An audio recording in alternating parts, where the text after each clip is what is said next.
वरदं बिम्बाधरं प्रतुलमौक्तिकशोभिनासम् आकर्णदीर्घनयनं मणिकुण्डलाढ्यं मन्दस्मितं मृगमदोज्ज्वलपालदेशम्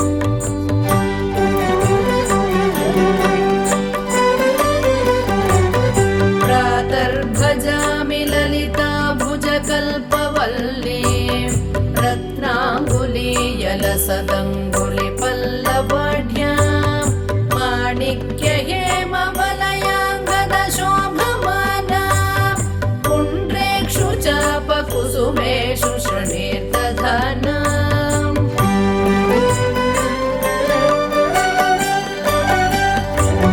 प्रातर्नमामि ललिताचरणारविन्दं भक्तेष्टदाननिरतं भवसिन्धुपोतं पद्मासनादिसुरनायकपूजनीयं पद्माङ्कुशध्वजसुदर्शनलाञ्छनाढ्यम्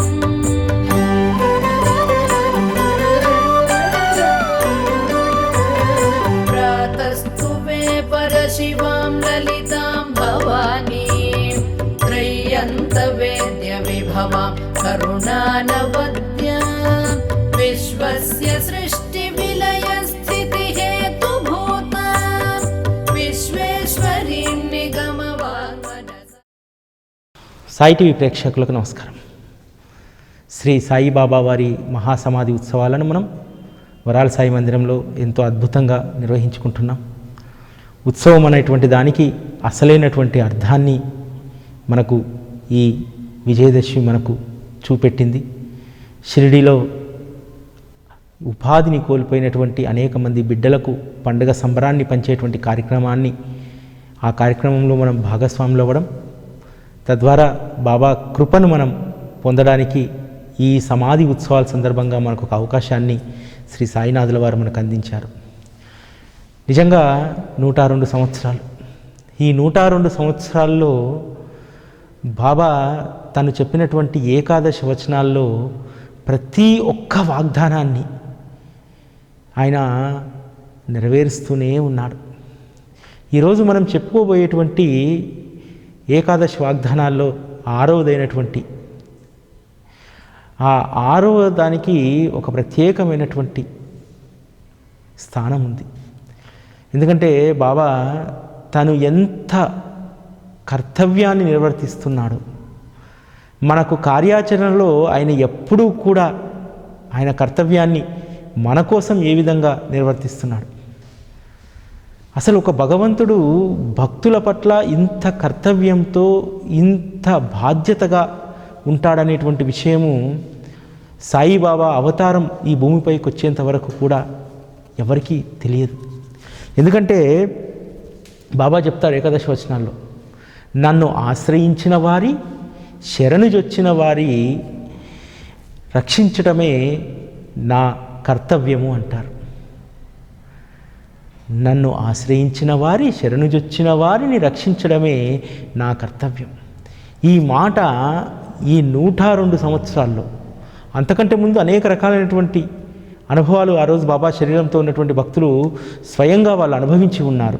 అనుభవించి బాబా సమక్షంలోకి వచ్చి, బాబా నన్ను మీరు రక్షించారు, ఈ సందర్భంలో ఈ సంఘటనలో మీరు నన్ను ఆదుకున్నారు అనేటువంటి విషయాన్ని సాయిబాబా సమక్షంలో చెప్పినటువంటి భక్తులు అనేక మంది ఉన్నారు. కానీ అప్పటికంటే కూడా ఈ 102 సంవత్సరాల మహాసమాధి ప్రస్థానంలో బాబా గారు తన భక్తుల పట్ల ఎంత కర్తవ్యాన్ని నిర్వర్తిస్తున్నారంటే, ఈ ప్రపంచంలో ఎవ్వరూ కూడా ఏ బంధము బంధనాలు ఏది కూడా నిర్వర్తించినటువంటి ఒక గొప్ప కర్తవ్యాన్ని బాబా నిర్వర్తిస్తున్నాడు. ఎందుకు అంటే భక్తుల యొక్క మనస్సు ఎరిగినటువంటి వాడు. బాబా పట్ల మన భక్తి, మన మానసిక స్థితి ఏ విధంగా ఉంటుందంటే, బాబాను అమితంగా ప్రేమించేటువంటి వాళ్ళ స్థితి నేను చెప్తాను చూడండి. ఒక్కసారి బాబా రూపాన్ని మన కళ్ళల్లోకి నింపుకున్న తర్వాత ఇక మరొక రూపానికి అందులో స్థానం ఉండదు. కళ్ళు మూసుకున్నా తెరిచినా నలువైపులా ఆ రూపమే, ఆ సాయినాథుని రూపమే కనిపిస్తుంది. అందుకనేనేమో బాబా తన భక్తులకు ఇంత గొప్ప వాగ్దానాన్ని ఇచ్చాడు. నన్ను ఆశ్రయించిన వారి, శరణుజొచ్చిన వారి యొక్క వారిని రక్షించడము నా కర్తవ్యము అని చెప్పి.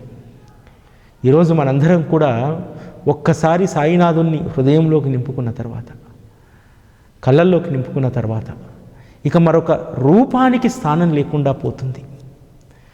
కాబట్టి వీడు ఈ జీవితంలో సర్వస్వం నన్నే నింపుకొని ఉన్నాడు కాబట్టి నన్ను ఆశ్రయించినటువంటి వారిని, శరణుజొచ్చినటువంటి వారిని రక్షించేటువంటి బాధ్యత నాది అని చెప్పి బాబాగారు చెప్పారు.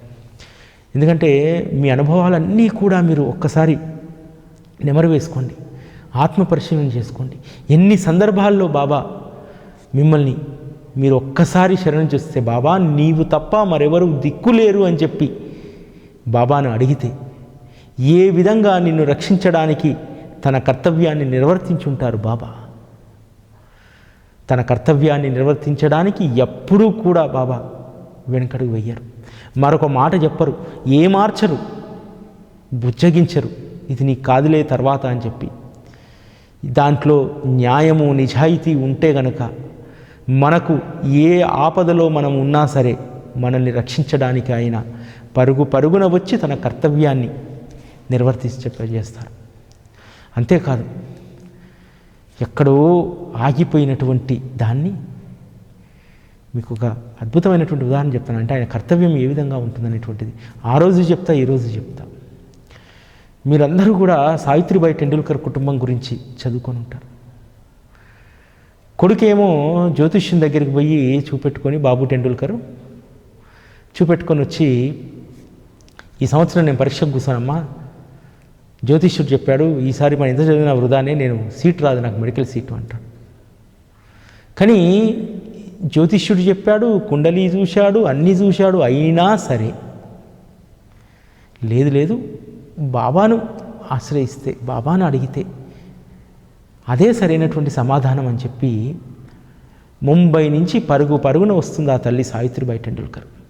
వచ్చి మసీదుకి వచ్చి, బాబా నువ్వే మాకు సర్వస్వం, నీవు తప్ప మరొకరు దిక్కులేరు మాకు, బాబు ఈసారి పరీక్ష తప్పితే ఒక సంవత్సరం వృధా అయిపోతుంది, ఏం చేయమంటావు బాబా అంటే, నువ్వు ఎవ్వరి సలహా అడగకండి, జ్యోతిష్యాలు ఎక్కడా చూపకండి, జ్యోతిష్యు యొక్క మాటలు పక్కన పెట్టండి, బాబు నువ్వు పరీక్ష రాయమని చెప్పు అని అంటాడు.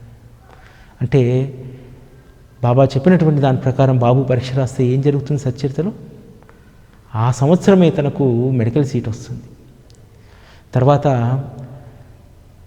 రఘునాథ్ టెండూల్కర్ ఆరోగ్యం బాగలేక సెలవు పెట్టి ఇంట్లో ఉండిపోతారు.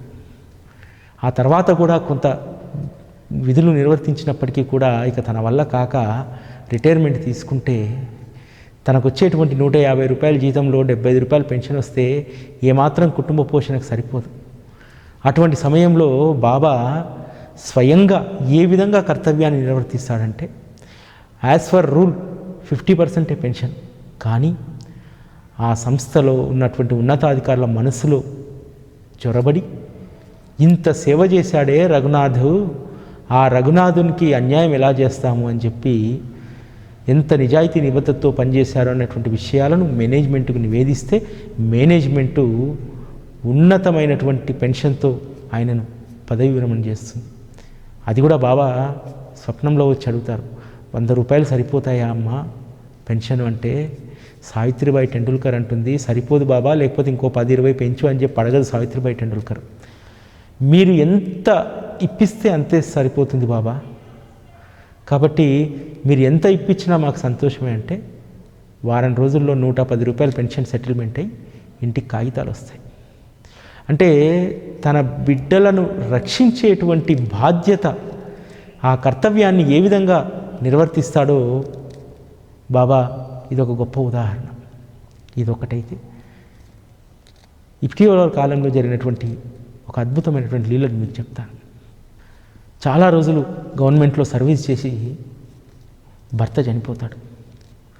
కాకపోతే డిపార్ట్మెంట్లో ఉన్నటువంటి రకరకాల కొర్రీల వల్ల, గతంలో ఇష్యూ అయినటువంటి మెమో వల్ల, లేకపోతే ఇతరత్ర సర్వీస్ సరిగా లేకపోవడం వల్ల ఆ పెన్షన్ ఆగిపోతుంది.